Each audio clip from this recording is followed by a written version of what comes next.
into podcasts. Oh my God, I am never not listening to a podcast. It is terrible. I love them so much. I do. Someone once asked me, do you listen to podcasts? I was like, I haven't heard silence in 5 years. Please help me.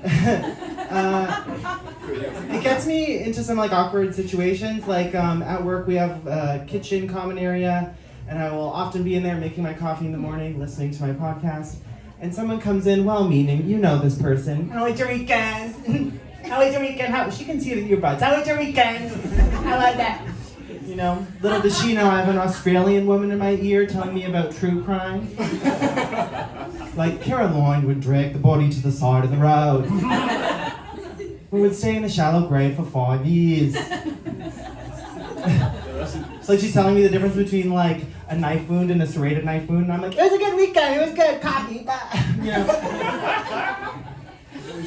It's even on the bus or waiting for the bus, it's awkward too, because I don't want to brag. I have the AirPods that pause when you take them out. Don't want to brag. That's what I got. So waiting for the bus, it often looks like this, like Caroline grew up in a northern Ontario town where she practiced gymnastics, ballet, and yeah, this bus goes to the subway, yeah. No, I don't want to see your genitals. And mutilating small birds. Public transit's dark enough, you know? Yeah. But I love podcasts. I love more than podcasts, listening to people watching. One of my favorite hobbies. One time I heard this woman say, you know, I'm not a backstabber, you know, I'll never stab you in the back. If I talk about you, I'll stab you from the front. Signifying that she is honest. But I couldn't help but think, what about no stabbing? Is that on the table, no stabbing? Or one time I overheard this woman say, if you can't handle me at my worst, you don't deserve me at my best. Which is actually a quote from international sex icon Marilyn Monroe. You are Kathleen from Regina. And I have a feeling your worst is tax fraud. And the federal government will indeed handle you, you know. Speaking of hobbies, guys, what's going on with people that kayak? Can you talk about that? Kayaking in this day and age, are you kidding? I just feel like if your hobby involves a boat, a rack to put the boat on the car, a paddle, a flare in case you get lost, access to a body of water, maybe just try hard drugs. Maybe the void in your heart, the thrill you're after, it's just methamphetamine. Maybe just try that. But, you know, I'm not one to talk. Like, I had some weird hobbies growing up, you know. I took recreational tap dance for 8 years. Guys, when you are a kid, you have these hobbies and then you never grow out of them. You just have a weird talent as an adult. It doesn't wash off, okay? What am I gonna do? Like flap, heel, heel, brush, heel, toe, heel into a job? I don't think so. Step, toe, heel, step, brush, heel, step, step. Oh, look, an RSP. No, it's over for me. Okay? But I find having a hobby when you're a kid, it's so strange because it's your whole world. Like whatever it is, like swimming or horseback riding, you're like, I'm gonna be the best horseback rider, the best swimmer. And then just like one day when you're like a teenager, your parents come to you and they're like, hey, we don't feel like driving you anymore. What do you say? And you're like, yeah, I'm ready to give up that dream, yeah, okay. Actually, I have a new hobby and it's hanging out in parking lots with people that are mean to me. Sorry, I grew up in a small suburban town. We also threw stones at signs. Anyone else? Stones at signs, okay. But I am trying to improve as best I can through hobbies, through self-improvement. I got like a personal trainer during the pandemic, which was a huge mistake. Huge, because he was hot. And have you guys ever met a hot person and just thought, I don't want any of your dreams to come true?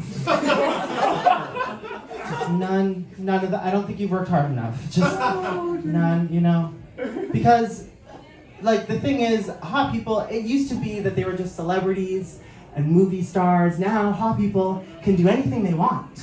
Okay, they can be personal trainers, they can be baristas. You run into this, okay? You're in line at 7 a.m., okay, and then you just come face to face with a perfectly symmetrical face, someone with a perfect Fibonacci sequence of features in front of you. They're like, oh, can I take your order? Yeah, your resignation. It's awful. I think the Republicans have it all wrong. It's hot people who are stealing our jobs, okay? And I'm not helping because I hired this personal trainer. I was part of this humiliating program. It was called the BBL program, okay? It promised all the results of a BBL without the cosmetic procedure. If you guys don't know what a BBL is, you have not been keeping up with the Kardashians, clearly. It is a procedure where they take the fat from all parts of your body and they just stuff it in your butt because that works. Like, I'm not a doctor, but why does that work? But anyway, it's awful. You can't like sit for 4 months. I don't know how you go home. They just send you home in a flatbed truck, I assume. You just face down like this with whatever else you use flatbed trucks for, transporting stone fruits, your peaches, your plums, I don't know, okay? So I joined that, and then I immediately had to cancel because my personal trainer posted an anti-vax meme. Oh, we're so shocked. What personal trainers? They never cared about health, only being hot. How did we know? It's my fault. It's my fault. So I know you're all vaccinated here tonight, but tell your friends and family to get vaccinated. If not to save their ass, to save mine. I'm supposed to have a new ass. I am trying to improve myself, trying to become a more mature adult. You know, millennials will say that, right? Adulting. I don't feel like adulting.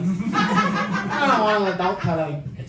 They'll say that, you know, which is humiliating. I will not use that, not just because it's cringe, but also because I don't think it encapsulates how irresponsible I am with my life, you know?